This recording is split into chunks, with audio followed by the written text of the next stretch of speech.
Now, I don't normally make videos of this nature, but after watching the ending of Kuroko's basketball, I had to make a video. I had to make a video expressing my opinion on the final game between Saren and Rakuzan.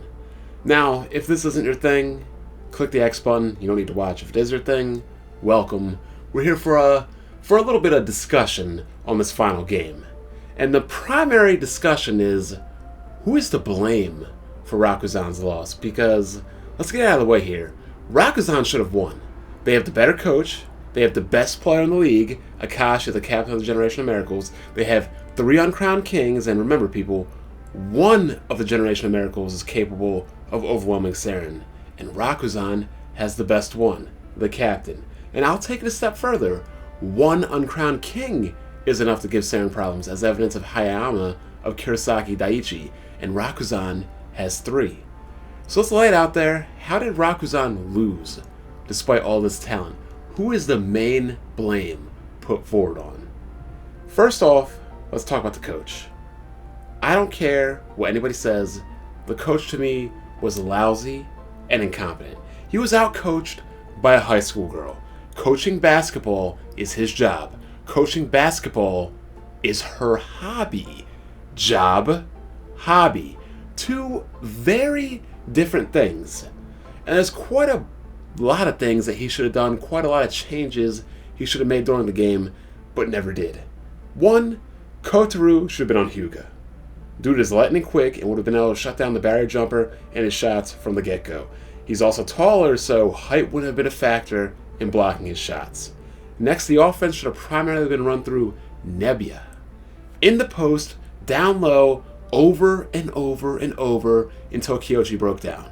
Kiyoshi is practically playing on one leg. They should have pounded and grinded down low into the post until he was forced out of the game. But let's talk about some of the plays. Mayazumi. I can't put much blame on Mayazumi because he is the worst of the Rakuzan 5. The least should be expected from him, but at the same time, he did make some good plays, he did make some good passes, he did hit a couple shots. Later, he enabled the offense to get by Kagami, and he even had a clutch block on Hyuga towards the end of the game, even when they're in that team direct drive zone. But, big but here, unfortunately, despite all that, he did let Kuroko back into the game, and without that, Rakuzan doesn't lose. But then again, why did he let Kuroko back into the game?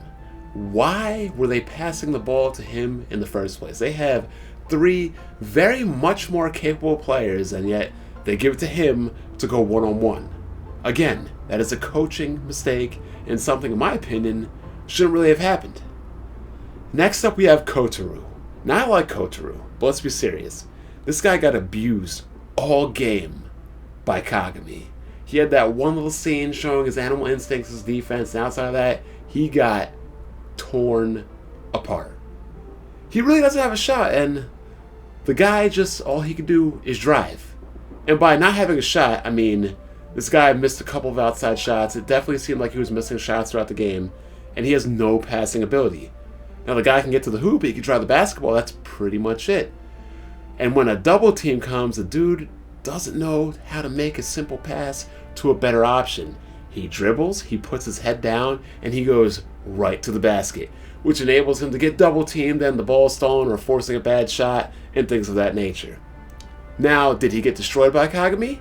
Yeah, but that's like saying, did everyone get destroyed by Aomin? Yes, the dude was simply outclassed from the start, so it is what it is. So while Kotaro does get some of the blame, let's all be serious. The guy was put in the hardest spot out of all the players on the team. Nebbia. Now, Nebbia, in my opinion, deserves the least blame out of everybody on Rakuzan. People can say what they want, but for the majority of the game, this man kept Kiyoshi in check. Now, did Kiyoshi have his little moments here and there? Absolutely. But Kiyoshi is also an uncrowned king, making him the 2nd toughest defensive assignment outside of Kagami on the court. And not only did he keep Kiyoshi in check, he did so much better than Ryo and Kotaro did. It is what it is, people. It is what it is. He was also beastly on offense. He was dribbling down into the post. He was dunking over Kiyoshi. He was botting him out. He was boxing him out. He was pulling down rebounds. He even knocked Kagami out of the zone on the alley-oop from Mayuzumi. Not to mention, he was the first to stand up to Akashi and call him out on his bullcrap for him being all whiny and distorted and emotional, not being able to concentrate and play. Now, a lot of people are going to say that Kiyoshi, got the better of him with the right of postponement and all that crap, but let's think about it. Nebuya didn't need help guarding Kiyoshi. He didn't need a double team guarding Kiyoshi. Nobody needed to come down and help him, so it's not exactly Nebuya's fault. It's everybody else's fault for not defending their man on those open passes. Credit to Kiyoshi for making the passes, but again, Nebuya held his own. Now let's talk about Akashi. Now, here is where the real blame starts. First being Akashi. Now, I don't care what anybody says about Aomi. Aomi fanboys can sit down because Akashi is better than Aomi. Aomi himself said and admitted that he had trouble scoring on Murasaki Bara. As we all know and saw, Akashi has no issues scoring on Murasaki Bara. Kagami is pretty much on par, on equal footing with Aomi in the zone. Akashi in the zone was not only dribbling circles around Kagami, he was straight making him bow, kneel on it. He was crossing him up so bad, Kagami couldn't even stand. And on defense, he straight up put the clamps on him.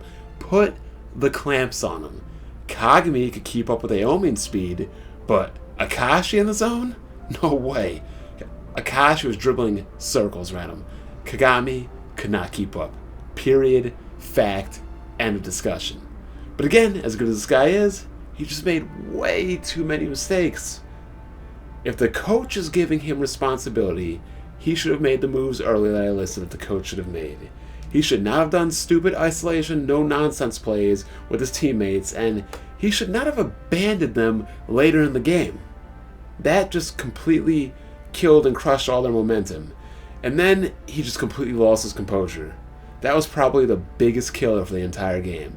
Sure, he came back stronger later and, helped his teammates and all those good passes and everything, but that push that Saren made should not have ever happened. It shouldn't have happened even to begin with, so Akashi takes a lot of the blame here. As the captain, he's the quarterback, it's his responsibility primarily. But, finally, the man who is directly responsible for Rakuzan losing is none other than Ryo.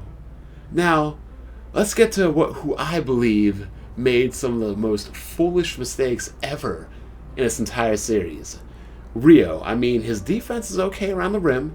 He can get up there and block a shot, but offensively, the dude was completely one-dimensional.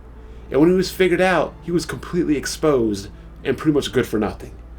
I don't even think the dude can create his own shot. He has nothing off the dribble. He's basically catch and shoot. But the reason I have to come down hard on this guy is simple.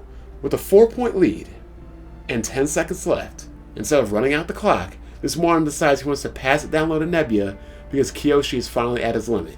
Yeah, the strategy you should have been using the entire game, you decide you want to use at the last 10 seconds of the game, only to get the ball stolen from you.